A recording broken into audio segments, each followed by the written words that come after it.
Fa ao anatin'ny vaovao ara-tsosialy indray kosa mbola nitoy tamin'ity androany ity ny fitokonana izay tanterahany ireo mpivarotra ao amin'ny tsenany Pochard, fitokonana izay anehoana hatrany moa ny tsy fankasitrahan'izy ireo ny fanapahan-kevitra izay kasain'ny kaomina n'Antananarivo renivohitra ho raisina dia ny amin'ny fanomezana olon-tsotra ny fitantanana ny tsena kominaly izany. Mbola manohy ny fitokonana ireo mpivarotra eny anivon'ny tsenany Pochard androany maraina ary nambaran'izy ireo fa hiakatra ambonimbony kokoa ny fitokonana izay ataon'izy ireo entina anehoana ny tsy fankasitrahany ny zava-misy amin'ny fikasana ny hanomezana ny fitantanana ny tsena amin'ireo tsy miankina. Hatreto dia tsy mbola manam-pikasana ny hiakatra eny anivon'ny tompon'andraikitry ny komina moa ireo mpivarotra ireo.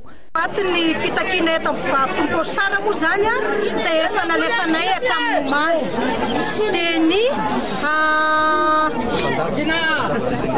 marianay lofa tany amin'ny ainao manjery zahay tamin'ny asabotserin'ny Rapitso no nahitanay fa rehefa mivory ny conseil municipal miaraka amin'ny tanàna Antananarivo dia tapaka fa omenany tsy miankina na privé ny tantana ny tsena eto amin'ny tanàna Antananarivo. Izay no antony fototra izao sy tiany nataonay mpivarotra Pochard izao.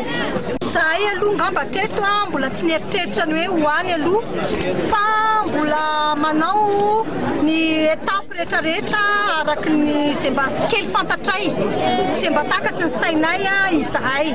Misy angamba aloha tsy dia hoe ambaranay anareo fa misy ny etape izay marianay fa niara-panjakana aloha dia tsy maintsy manomboka amin'ny dingana ambany indrindra ka hatramin'ny ambony indrindra mandra-pahitanay izay tena vahaolana marina ary ahitanay fitoniana mikasika an'ity terrain amin'ny Pochard ity fa tsokitihana lava foana hoe nisaniza mitondra ny tanàna Antananarivo dia hikitika ny tsena eto tanàna Antananarivo foana. Nambaran'ireo mpivarotra fa na dia misy aza ny fantiantoka amin'ny fanidian'izy ireo ny tsena dia tsy asian'izy ireo olana izany indrindra fa mitaky ny zony izy ireo. Na izany aza nefa dia misokatra ny tsena ny tapakandro maraina ary manomboka amin'ny 12 ora sasany kosa izy ireo no manomboka mitokona.